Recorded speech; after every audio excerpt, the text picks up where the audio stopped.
Heart beat scan ఒక్క second లోనే world class 640 slide CT scan ఇప్పుడు మీ విస్టా ఇమేజింగ్ బంజారా హిల్స్ లో. హలో రవి. ప్రసాద్ కూర్చో.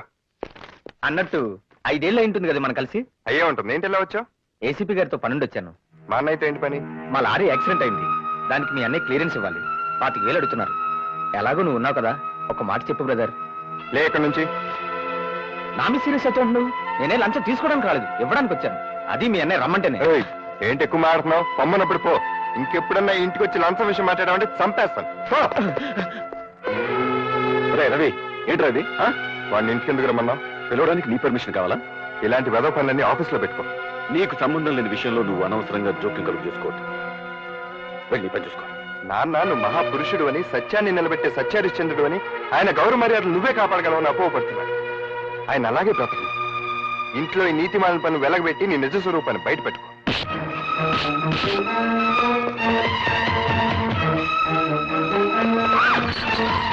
రవి ఏమిటా ఇది? అదే ఏం లేదన్నా, పెద్ద ఇదేం కదా. ఏం లేకపోవడం ఏంటి? నీ మీద చేయి చేసుకునే దాకా వచ్చాడంటే నేను చేయి చేసుకోవడం. రవి బుద్ధి లేదు, ఆపే ఇంకా. అదో నువ్వు వాడిని క్షమించాలని నేను క్షమించను.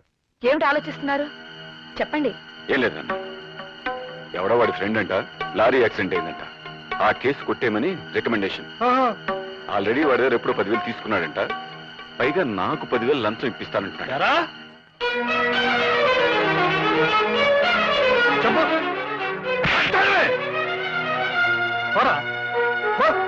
ఆ కాలనీకి జనంతో కలిసిపోతున్నావు కదా.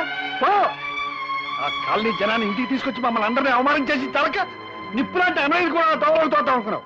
వెళ్ళి నుంచి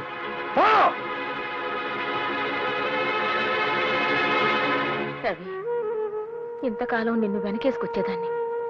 ఎంత తప్పు చేశాన్రా. ఎలాంటి తండ్రి కడుపున పుట్టి, ఎలాంటి అన్నయ్యకు తమ్ముడై ఉండి, ఇలాంటి సిగ్గుమాలిన పనికి తలపడ్డావురా.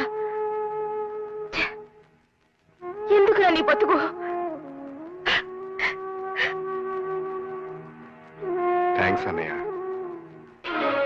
నేను నీకు సాయం చేశానో లేదో నాకు తెలియదు, కానీ నువ్వు మాత్రం నాకు చాలా సాయం చేశావు. ఇదే పని కనుక మళ్ళీ జరిగితే ఒకసారి నేర్చుకోవడానికి ఎవ్వరూ ఉండరు. నీ అన్నయ్య తప్పు చేసి ఆ నేరం నీ మీదకి తోసేస్తే నువ్వెందుకు నోరు మూసుకొని వచ్చేసావు? ఆ నిజం అప్పుడే అందరికి చెప్పేస్తే నువ్వు తప్పు చేయలేదు మీ వాళ్ళందరికీ తెలిసేదిగా. ఈ నిజం మా నాన్నగారికి తెలియటానికి వీల్లేదు. ఆయనకి మా అన్నయ్య అంటే చాలా నమ్మకం. మంచివాడని, నిజాయితీపరుడని, ఆయన గౌరవ మర్యాదలు అతనే కాపాడతాడని ఆయన అభిప్రాయం. అందుకే నేను మాట్లాడలేకపోయాను. పైగా నేనంటే ఆయనకి అంత నమ్మకం లేదు. ఒకవేళ నేను చేశానని తెలిసినా బాధపడి వదిలేస్తారు అంతే. కానీ అన్నయ్య అలాంటి వాడని తెలిస్తే మాత్రం ఆయన తట్టుకోలేడు.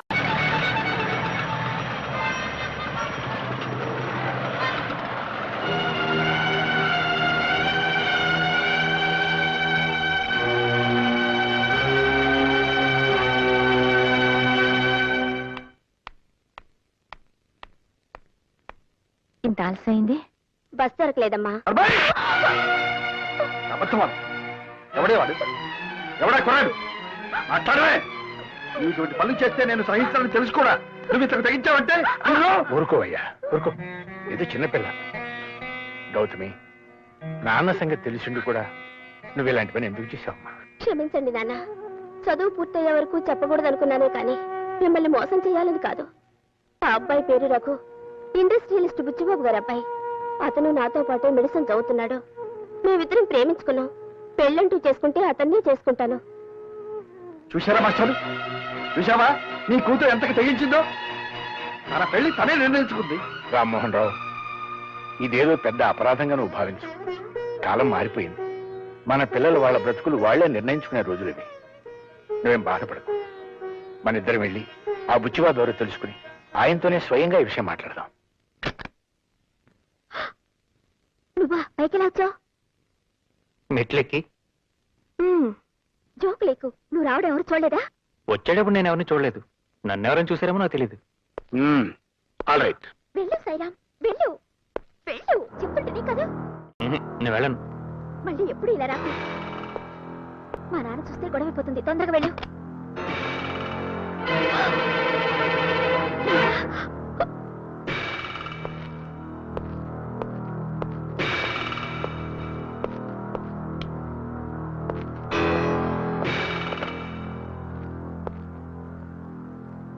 నా పేరు సాయిరా అండి. ఎస్. నేను మీ అమ్మాయి ప్రేమించుకున్నాం. నో. మీతో చెప్పి మీ ఇద్దరం పెళ్లి చేసుకోవాలనుకుంటున్నాం అండి.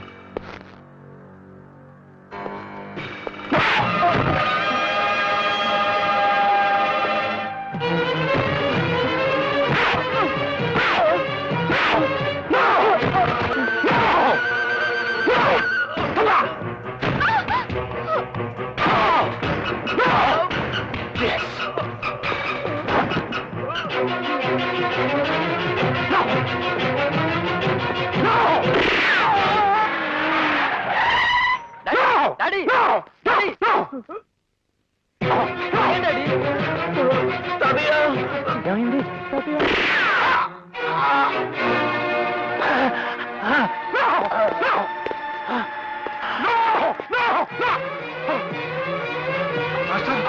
మాస్టర్, ఏమిటి ఏమిటి అన్యాయం? ఆయన ఎవరో నాకు తెలీదు. ఆయన్ని చంపడం నా ఉద్దేశం కాదు. నా కూతుర్ని వల్ల వేసుకున్న కుర్రాన్ని. ఈ కుర్రాడు ఎవరో కాదు, మా మాస్టర్ మనవడు. నేను నీతో పెళ్లి విషయం మాట్లాడడానికి ఈ పెద్ద మనిషిని తీసుకొస్తే ఈయన చంపుతావా? ఆయన ఇంకా చావలేదు కదయ్యా. హాస్పిటల్ పడండి. ఆ విషయం నువ్వు చెప్పక్కర్లేదు. నేను ఈయన హాస్పిటల్లో చేర్పిస్తాను. నిన్ను పోలీసులకు అప్పచెప్తాను. నాతో పెట్టుకోకండి. నా కొడుకుతో నీ కూతురు పెళ్లి జరగాలి. అది గుర్తుపెట్టుకో. ఏం జరిగిందన్నా? ఆ వివరాలు సాయిరాం చెప్తాడు. వెంటనే అతని దగ్గర స్టేట్మెంట్ తీసుకుని బుచ్చిబాబుని అరెస్ట్ చేయి. అలాగే. సాయిరామ్ సార్, బుచ్చిబాబు గారు అమ్మాయి నేను. అదంతా నాకు తెలుసు. బుచ్చిబాబు మీద కంప్లైంట్ ఇస్తే ఏం ప్రయోజనం ఉండదు సరి కదా.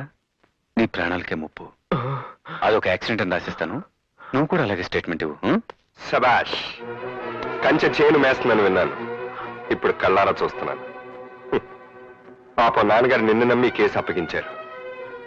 సాయిరాం ప్రాణాలకి ఏ ముప్పు రాకుండా నేను చూసుకుంటాను. నువ్వేం వరీ కావద్దు.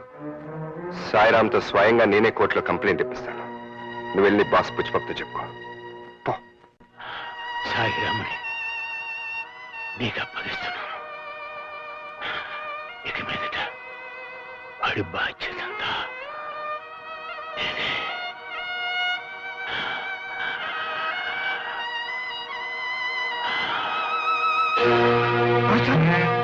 మాస్టారు, మాస్టారు.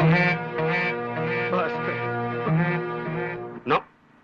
కోర్టులో కంప్లైంట్ ఇస్తే మాత్రం నాకు వ్యతిరేకంగా ఎవరు సాక్ష్యం చెప్తాడు? మా నాన్నగారు ఉన్నారుగా. ఆయన లేపేద్దాం. బుచ్చిబాబు గారు. సారీ. రైట్. ఆయన నోరు తెరవకుండా ఉండే పద్ధతి ఏదైనా ఇంకోటి ఉంటే ఆలోచించు. మా అమ్మగారు నోరు తెరిపించిన.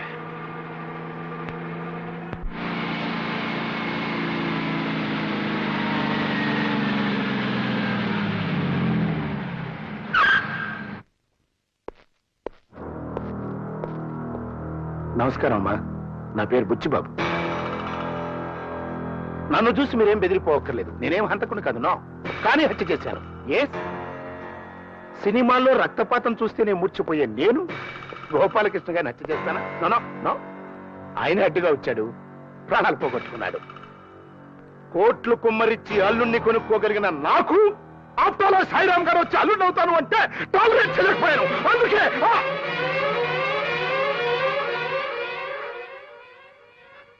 సారీ, నాకు కొంచెం ఎమోషన్ ఎక్కువ. ఆల్ రైట్, జరిగింది ఏదో జరిగిపోయింది. మనుషులు ముఖ్యం కానీ డబ్బు ముఖ్యం కాదమ్మా. పిల్లలకు నచ్చిన వాళ్ళతో పెళ్లిళ్ళు చేస్తే వాళ్ళు హాయిగా కాపురం చేసుకుంటారు, చేసేద్దాం అనుకున్నాను. బట్ కథ అడ్డం జరిగింది. ఎస్, సాయిరాం నా మీద పోలీస్ కంప్లైంట్ ఇచ్చాడు.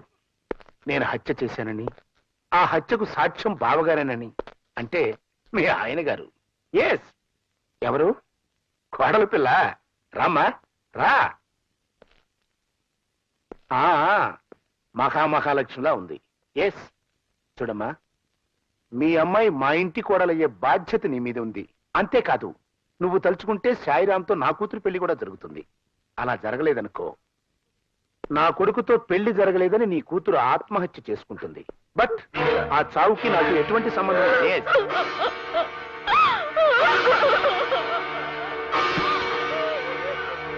ఇవన్నీ జరగాలంటే నేనేం చేయాలి?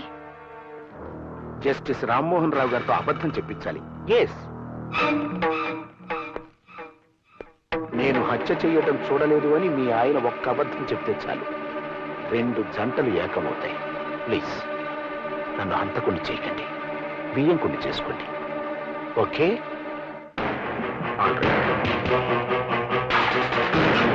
రండి బాబు రండి. పద.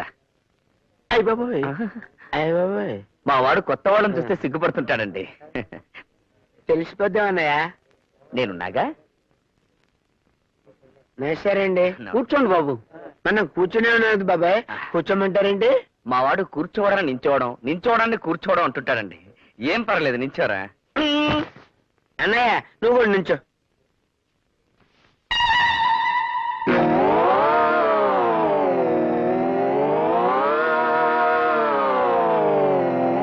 అయ్య బాబాయ్, అలా కూర్చుండిపోయింది అన్నయ్య. నిలబడు, పర్వాలేదు, నించో. ఇదేం రివర్స్ అండి బాబు? అన్నయ్య అంటారేమిటండి? మా వాడు మావయ్యని అన్నయ్య, అన్నయ్యని మావయ్య అంటుంటాడండి. మందు కసక తీసుకురమని అన్నయ్య. ఆ? నాన్నగారు, పెళ్లి కూతురు మంచి కసక్కలా ఉందండి. ఊరిని కసక్కు పూల, ఆమె పెళ్లి కూతురు తల్లిరా. అయితే నా కసకని వెంటనే ఇక్కడ తీసుకురండి. కసక్ ఏమిటండి? కసక్ అంటే పెళ్లి కూతురండి. వాడు జోకేస్తుంటాడు. తీసుకురండి పెళ్లి కూతుర్ని. అమ్మాయిని తీసుకురావే. పెద్ద కసక్లాగా ఉందండి మేనల్డు.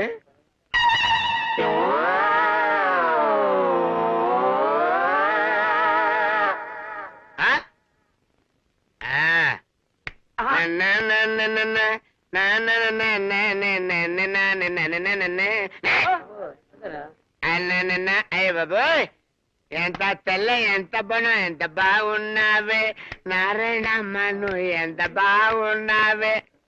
అయ్య బాబోయ్, ఎర్ర చీర కట్టావే నారాయణమ్మ, నువ్వు పూల రేఖ వేసావే. అయ్య బాబోయ్, మల్లెపూలు పెట్టావే నారాయణమ్మ, నువ్వు మల్లెపూలు పెట్టావు. మల్లెపూలు పెట్టావు తప్పుడే, మల్లెపూలు పెట్టావు నారాయణమ్మ. నిన్ను పెళ్ళైతే భూషణం భూషణం, పెళ్ళైతే భూషణం